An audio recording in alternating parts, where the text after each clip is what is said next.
ये कथा है एक ऐसे दिव्य बालक की जिसने कलयुग के अंधकार में रस भक्ति की ज्योति प्रज्वलित करने के लिए इस धरा पर अवतार लिया। श्री हित हरिवंश महाप्रभु जी। उनका प्राकट्य हुआ बाद गांव, बाद की पावन भूमि पर। वो स्थान जो एक ओर रावल श्री राधा रानी जी की जन्मभूमि और दूसरी ओर मथुरा श्री कृष्ण की जन्मभूमि के मध्य स्थित है। ये कोई साधारण भूमि नहीं, ये वो पावन धाम है जहां आज भी यदि कोई श्रद्धा से आए तो वातावरण में एक अद्भुत दिव्यता का स्पर्श अनुभव करता है।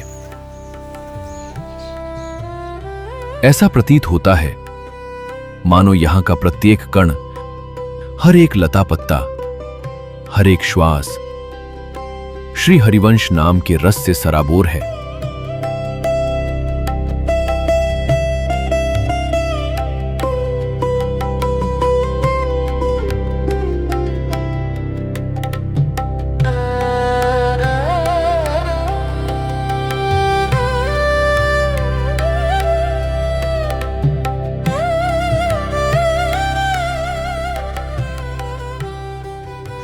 हरवंश महाप्रभु प्रकट प्रेम के स्वरूप हैं। इन पंक्तियों से उनके बारे में पता पड़ता है।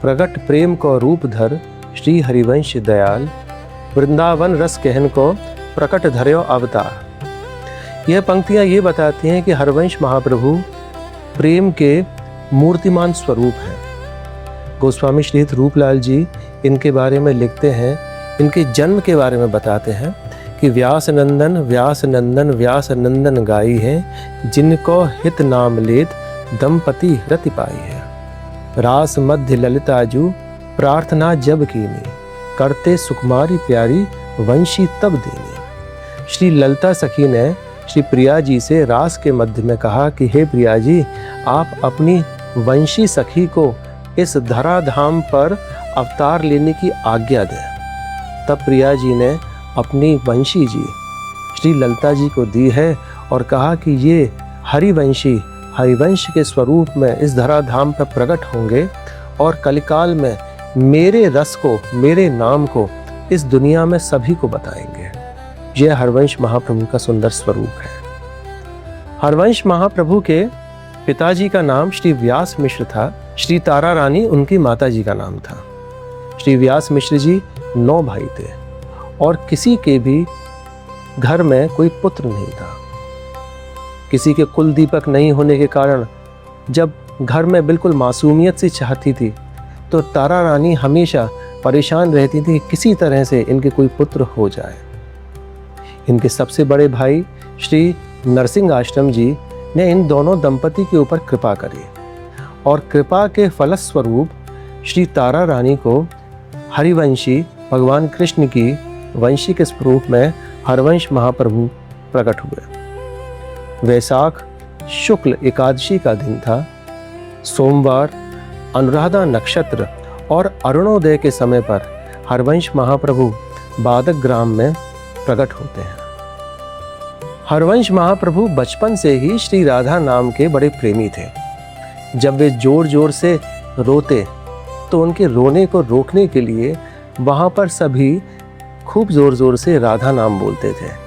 राधा नाम के प्रेम के कारण वह अपना रोना रोक देते थे। ऐसा उनका प्रेम था राधा नाम से बचपन से ही। उसी समय की एक सुंदर घटना है कि हरवंश महाप्रभु जब रो रहे थे तो दोनों युगल सरकार राधा और कृष्ण उनके सामने प्रकट हुए हैं और हरवंश महाप्रभु का तिलक श्री राधा रानी ने अपनी भाल की बिंदी से किया है।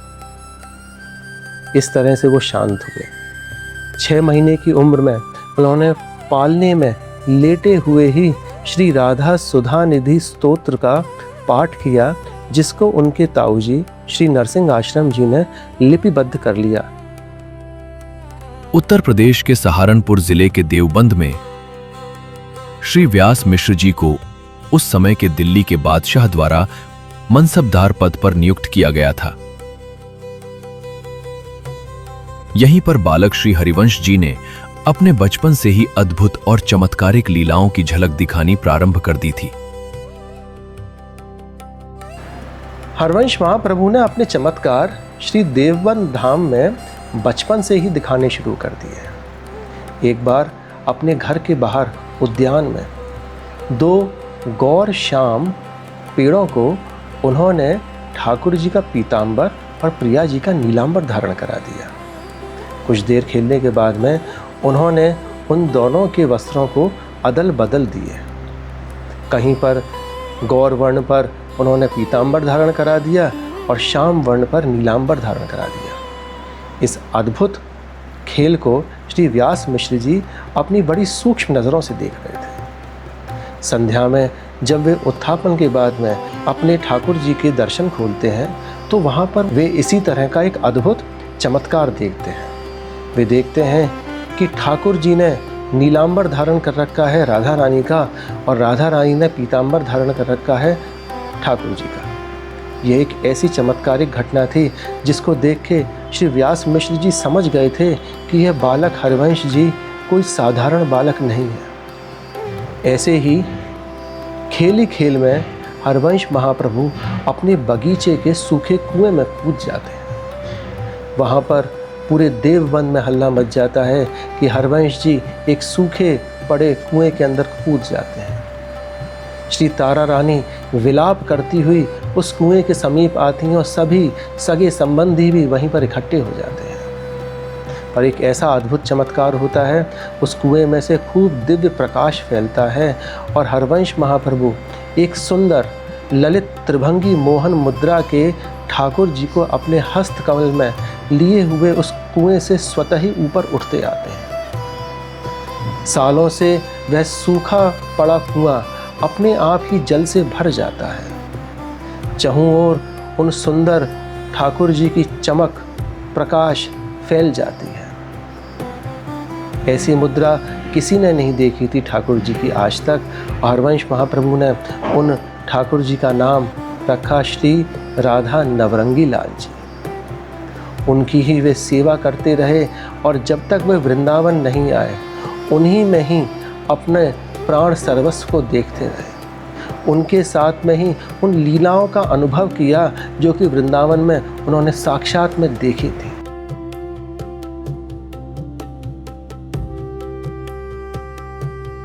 आज भी ये सेवा परंपरा निरंतर चल रही है।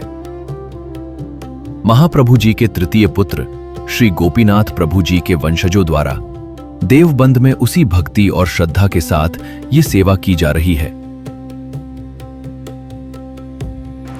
आप जब मंदिर में दर्शन करने के लिए आएंगे तो राधा वल्लभ लाल के बगल में एक गद्दी सेवा जी भी वहाँ पर विराजमान है। वह गद्दी सेवा गुरु गादी है। हरवंश महाप्रभु की गुरु श्री राधा रानी थी। बचपन में देवबंद धाम में जब उनका यज्ञोपवीत संस्कार पूर्ण हुआ उसके बाद में उनको श्री राधा रानी ने सुंदर पीपल के पत्र पर अपना नाम मंत्र लिख के दिया था, जिस नाम मंत्र को हरवंश महाप्रभु ने आत्मसात किया। ऐसे ही 16 वर्ष के बाद में जब उनका विवाह संस्कार संपन्न हुआ तब वह गृहस्थ कार्यों के साथ साथ श्री जी की सेवा भी करते थे। हरिवंश महाप्रभु के जीवन में मर्यादा और प्रेम दोनों का एक अद्भुत संगम था।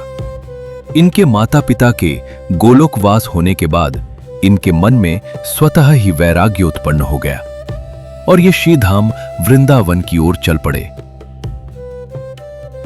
देवबंद से निकलते हुए ये देवबंद के समीप ही स्थित चित्थावल नामक ग्राम में रुके। रात्रि के समय वहां आत्मदेव ब्राह्मण के यहां श्री जी विराजमान थे। आत्मदेव ब्राह्मण को श्री जी ने स्वप्न में आदेश दिया, हरिवंश गोस्वामी जी को आप मुझे सौंप दीजिए और मुझे वृंदावन जाने दें। हरिवंश महाप्रभु श्री चित्थावल धाम से वृंदावन की ओर यात्रा करते हैं, उस दिव्य वृंदावन की ओर जिसे उन्होंने अभी तक केवल अपने स्वप्न प्रदेश में ही देखा था। वृंदावन आने के पश्चात श्री राधा वल्लभ लाल जी को हरिवंश महाप्रभु ऊंची ठौर मदन टेढ़ पर विराजमान करते हैं।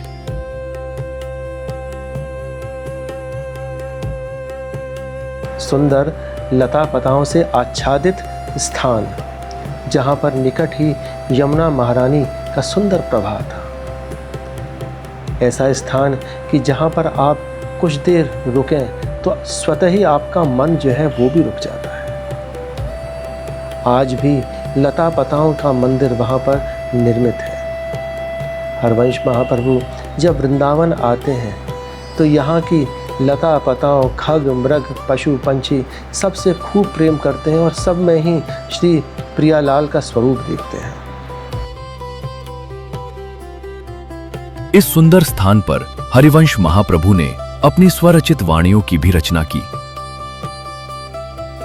श्रीहित चतुरासी जी, श्रीहित स्फुटवाणी एवं श्री यमुनाष्टक की रचना उन्होंने इसी स्थान पर की।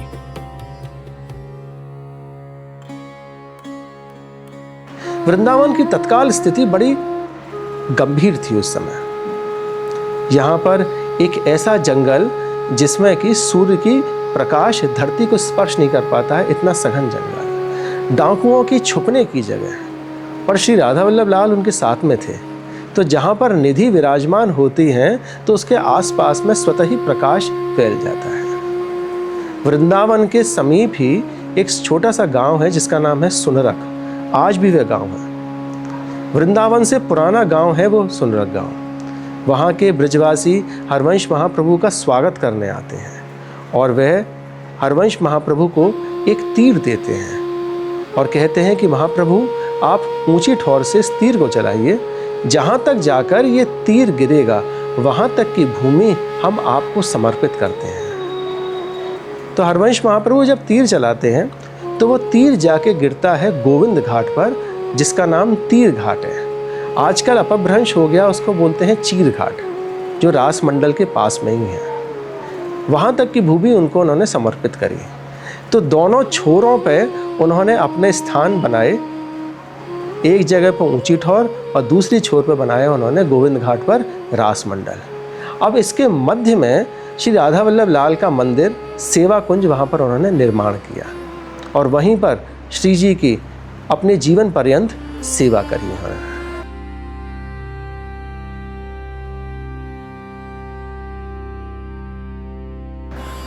हरवंश महाप्रभु ने इस वृंदावन धाम के कुछ ऐसे गुप्त स्थलों को प्रकट किया जहाँ पर प्रियालाल नित्य केलियाँ करते हैं।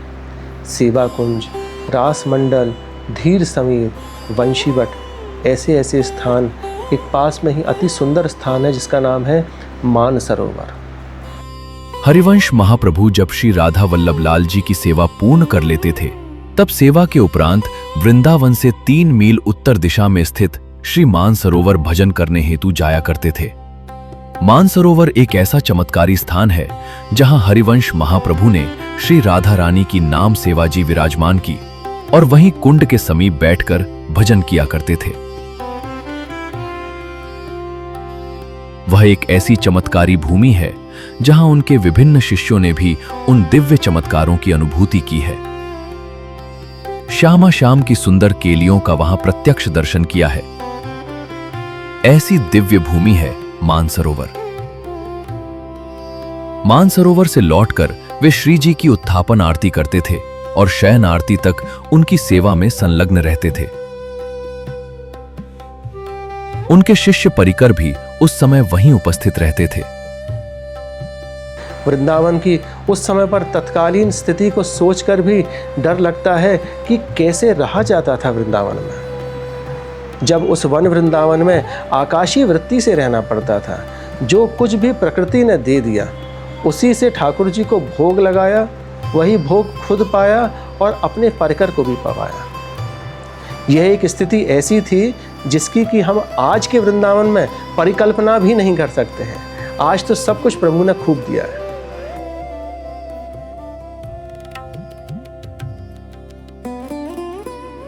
सर्वप्रथम वैशाख शुक्ल अष्टमी से एकादशी तक प्रत्येक संध्या के समय एक अत्यंत भावपूर्ण और उत्सवमयी परंपरा निभाई जाती है।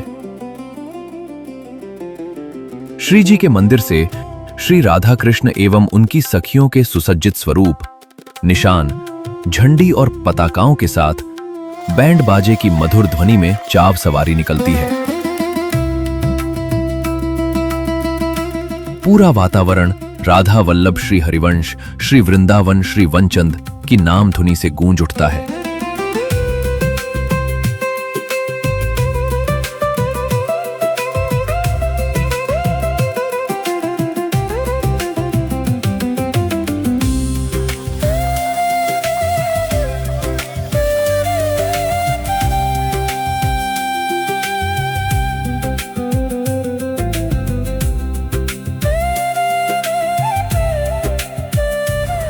चाव सवारी बड़ी विशेष है। ब्रिज में जब भी कोई शुभ कार्य होते हैं तो उसके लिए गीत के लिए न्योते लगाए जाते हैं, तो उन न्योतों को कहा जाता है चाव के न्योते। तो जब हरिवंश महाप्रभु का प्राकट्य उत्सव आने वाला है तो ठाकुर जी और प्रिया जी के स्वरूप में ब्रजवासी बालक सजते हैं और पूरे वृंदावन में बुलाया लगाते हैं चाव सवारी के माध्यम से। और ये चाव सवारी राधा वल्लभ मंदिर से निकलकर श्री बड़े रास मंडल तक पहुंचती है। वहीं पर श्री राधा कृष्ण का आरती होती है और चाव सवारी संपन्न होती है। चाव सवारी में विशेषकर चाव के चनों का भोग लगता है। चने इसलिए कि जब सवारी में राधा और कृष्ण चल रहे हैं तो एक एक करके चने जो है वो सुंदर सुंदर चटपटे खाते जाते हैं और उनका मन भी लगा रहता है।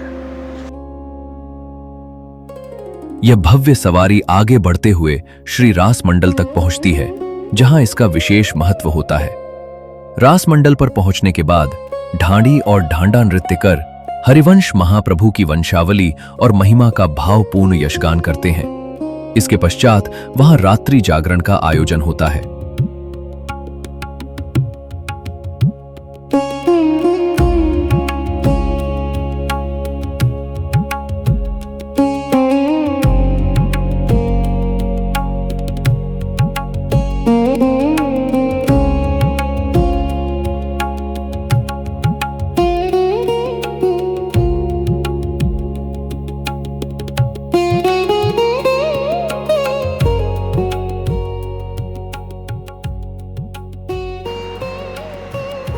हितोत्सव एक ऐसा उत्सव जो भगवान कृष्ण एवं श्री राधा रानी भी अपनी सखी का जन्मोत्सव मनाती हैं। ये एकमात्र ऐसा उत्सव है जहाँ पर भक्त का जन्मोत्सव उनके प्रभु मना रहे हैं। ऐसा ही कुछ श्री राधा वल्लभ मंदिर में होता है।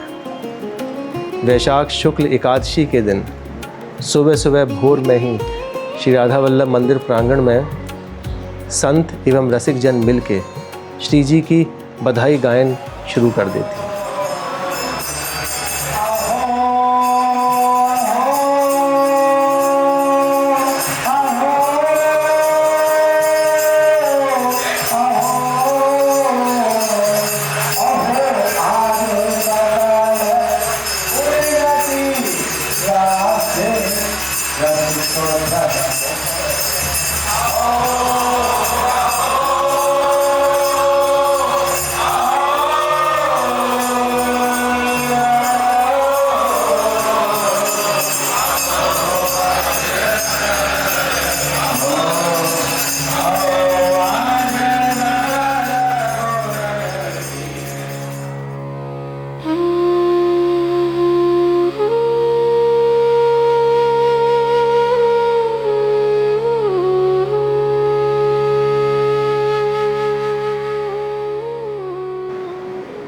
इस बधाई गायन के बाद में राधा वल्लभ लाल जी की मंगला आरती होती है।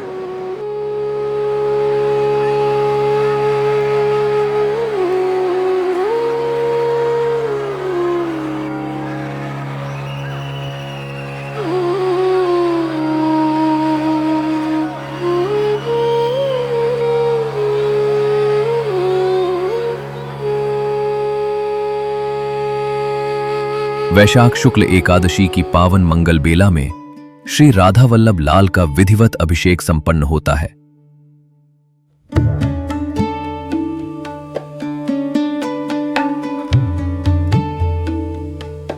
इसके पश्चात एक विशेष रसपूर्ण परंपरा होती है, दधिकांदा, जिसमें दही और हल्दी को मिलाकर समाज में उपस्थित सभी रसिक भक्तों पर छिड़का जाता है।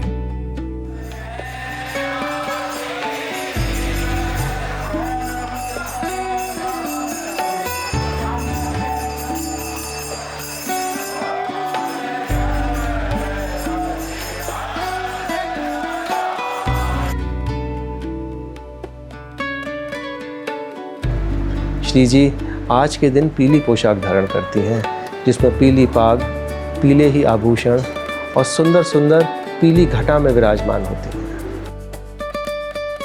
उनके साथ पीली पगड़ी और सुंदर मुकुट का मनोहर श्रृंगार किया जाता है, जिससे उनका स्वरूप अत्यंत आकर्षक और आनंददायक प्रतीत होता है।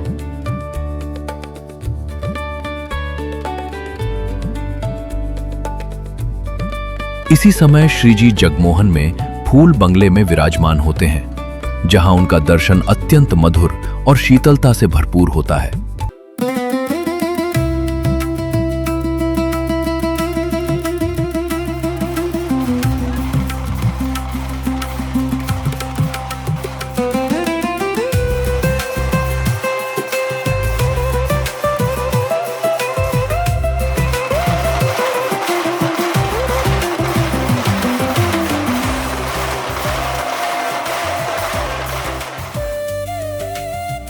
साथ ही श्री हरिवंश महाप्रभु जी के मंदिर में समाज गायन का आयोजन होता है।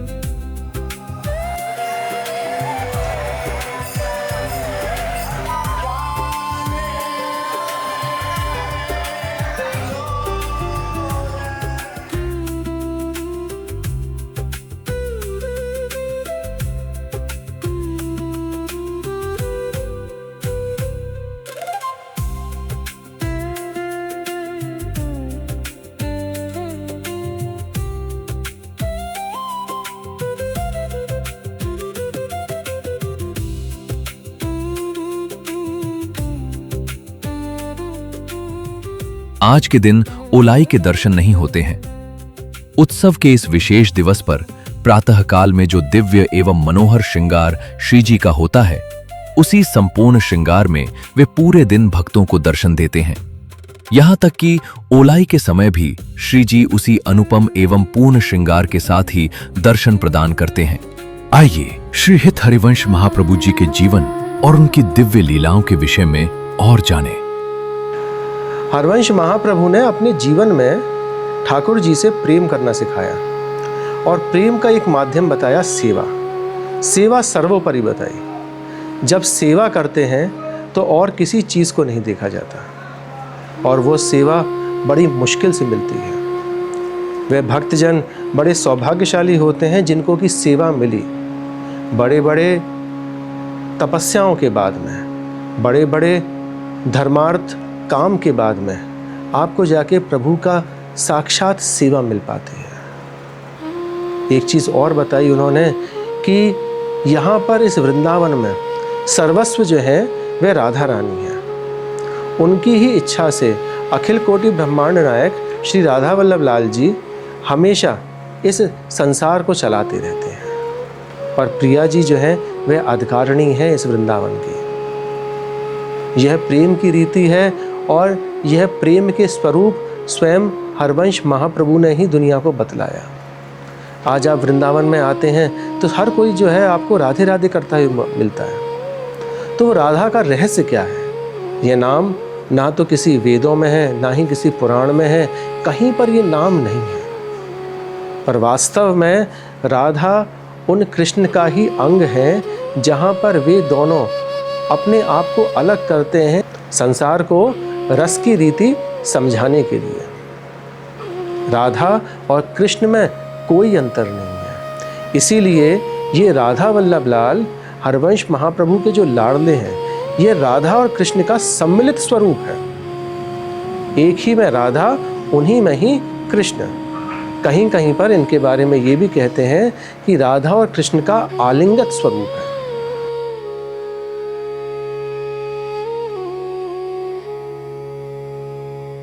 ऐसे ही उस समय पर विराजमान वृंदावन में श्री स्वामी हरदास जी भी विराजमान थे, जो निधिवन राज में विराजमान रहते थे और कुंज बिहारी लाल जी से अपने लाड़ लड़ाते थे। श्री हरिराम व्यास जी भी यहाँ पर थे। तो इन तीनों को कहा जाता था हरित्रयी। यह जो प्रेम का उत्सव है, ये सखियों का उत्सव है, जिसमें यह हरित्रयी स्वामी हरदास जी, हरवंश महाप्रभु और हरिराम व्यास जी, इनका सखी स्वरूप था। सखी स्वरूप एक आत्मिक चिंतन का स्तर होता है, जिसमें कि हम अपने आप को राधा रानी की सखी मानते हैं और सब कुछ उनके लिए ही करते हैं। इस दिव्य उत्सव का स्वरूप केवल मंदिरों तक सीमित नहीं है, यह निकुंज में भी उसी प्रेम और माधुर्य के साथ मनाया जाता है। वहां जहां हर लता पत्ता साक्षी है दिव्य लीलाओं का, वहां श्री प्रिया जी और श्री लाल जी स्वयं अपनी प्रिय सखी का मंगल गान करते हैं। पूरा वातावरण मानो आनंद और प्रेम से भर उठता है, एक ऐसा उत्सव जिसे शब्दों में बांध पाना कठिन है। इसी भाव को भूरी सखी अपने पद में अत्यंत सुंदर ढंग से व्यक्त करती हैं। फूली फूली राधा आजू मंगल गावे, फूली फूली राधा आजू अंग न समावे, मिली आयो ललितादि सखी मेरी, हित सजनी को आजू वधावे। अर्थात आज राधा जी आनंद से भरकर मंगल गा रही हैं। उनका हृदय प्रेम से इतना भर गया है कि मानो वह अपने आप में समा नहीं रहा। ललिता आदि सभी सखियां मिलकर अपनी प्रिय सखी का बधाई गान कर रही हैं। यही है वह माधुर्य, यही है वह रस जिसे महाप्रभु श्री हित हरिवंश जी इस धरती पर प्रकट करने आए थे।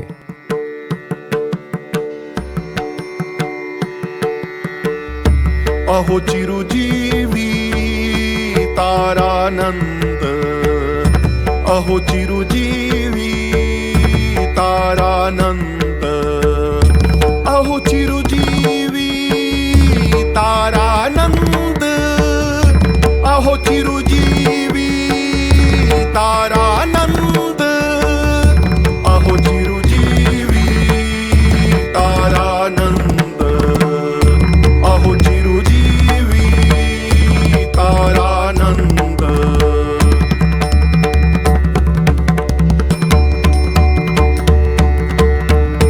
हित सो देत आशीष वधू जना, हित सो देत आशीष वधू जना, भरी परम आनंद, भरी परम आनंद।